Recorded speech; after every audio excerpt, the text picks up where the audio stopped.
Olá pessoal, estamos de volta aí com a segunda parte do texto 6, onde a gente está falando um pouquinho de amostragem. Então, no último texto, a gente falou um pouquinho de métodos qualitativos e depois foi entrar nos métodos quantitativos, especificamente na parte de amostragem, né? Então, a gente falou um pouquinho de amostragem aleatória simples, cada unidade da população com a mesma probabilidade de ser selecionada, né? Então, ela é ideal para populações que são homogêneas, né?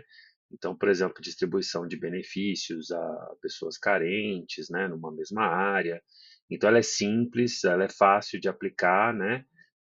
Agora, ela pode não ser muito prática para populações que são muito grandes e muito dispersas, né? Por quê? Porque ela vai acabar é, é, é, tendo grandes diferenças ali, né? Não vai ser homogênea essa população, então ela pode não ser muito boa para essas populações que não são homogêneas. A amostragem por intervalo aleatório, a gente também falou, né, disso aí, que você escolhe um ponto inicial e depois vai selecionando unidades em intervalos fixos, né? Então, populações sequenciais, né, numa auditoria, por exemplo, de registros hospitalares, onde as pessoas vão sendo atendidas na sequência, né? Ela reduz um pouquinho o viés de seleção, né? Porque ela é prática para grandes volumes de dados, né? E principalmente quando eles são sequenciais, seja porque a ordem cronológica ou até mesmo numérica, né? Qual que é o risco, né? O risco é viés quando coincide com alguns ciclos naturais, então a gente acaba vendo diferenças grandes. Vamos supor que num determinado atendimento acontece mais em julho ou em março, né? Um maior número de transações, isso pode acontecer risco de viés ali, né? Dentro dessa amostra, né? Agora a gente tem a amostragem de início aleatório e intervalo fixo, né? Então você seleciona um ponto inicial aleatório, ao contrário da anterior, onde você vai fixar um ponto onde você escolheu, né? Nesse você sorteia um ponto inicial aleatório e aí você vai selecionando a partir de um intervalo fixo, né? Que a gente chama de enésima unidade, né? Então, ele é útil para análise de frequência de eventos, né, em uma auditoria. A representatividade ao longo do tempo, né, ela é de fácil implementação. Só que ela pode induzir viés se tiver algum padrão ali embutido dentro do intervalo que a gente escolher, né? A amostragem estratificada aleatória, né, que a gente até já falou no curso presencial, né, que é uma das principais. Você vai dividir a população em subgrupos, né, esses estratos que a gente chama, e aí você vai fazer uma seleção aleatória dentro de cada extrato. Então, é muito parecida com a seleção aleatória simples, só que aí a gente vai dividir em vários estratos, e aí depois a gente vai tirar ali dentro desses estratos e aí a gente vai ter representatividade de cada subgrupo. Então, quando não é homogêneo a nossa população, o ideal é a gente usar a amostra estratificada aleatória. Ela exige algum conhecimento prévio da população, porque você precisa conhecer que estratos são esses, né? A amostragem por conglomerado, então que a gente já tinha conversado também, né? A gente seleciona dentro de grupos naturais, né? Por exemplo, escolas, distritos industriais, né? Regiões, e aí a gente faz a auditoria dentro desse grupo, né? A gente faz a seleção dentro desse grupo. Por exemplo, em áreas geograficamente amplas, né? Política de segurança em escolas, por exemplo, ensino, que a gente pode dividir, que o conglomerado ele vai ter influência ali nos resultados, né? Ele tem uma certa economia de recursos e de logística, porque a gente acaba indo buscar ali nas áreas extensas, né? Agora, isso pode comprometer a representatividade, né? À medida que você pode ter uma variabilidade muito grande entre esses conglomerados, né?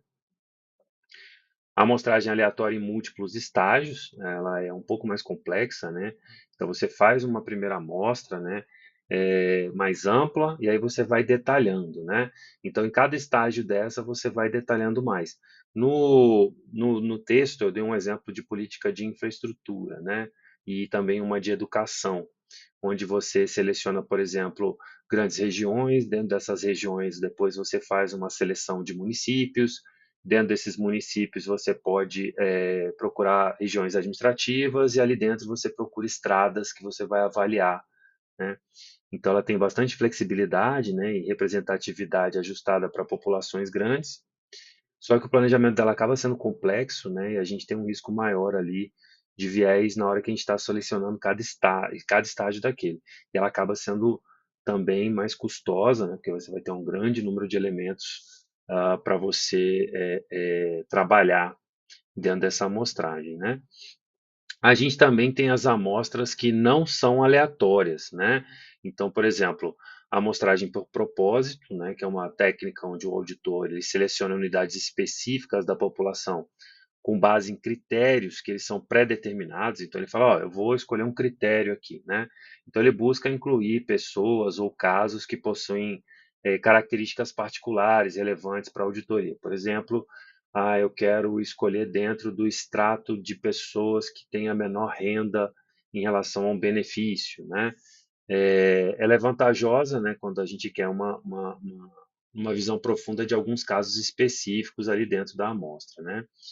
A gente também tem aquela amostragem por bola de neve, que a gente chama. Então, o auditor ele começa com um pequeno grupo de participantes e, a partir desses primeiros contatos, ele vai pedindo indicações, né? Então, a gente faz muito isso, por exemplo, quando a gente está trabalhando numa vizinhança, né? O senhor conhece alguém também que está nesse caso, né? E por aí vai. Então, essa amostragem por bola de neve, você vai trabalhando por indicações, né? Entrevistas, por exemplo, vai indicando vizinhos que você pode procurar. E a amostragem por conveniência, né, onde o auditor ele acaba selecionando aquilo que é mais fácil para ele pesquisar, né? Não tem problema nenhum nisso, é uma técnica totalmente válida. O que a gente tem que deixar claro sempre são as limitações que cada técnica dessa traz, né?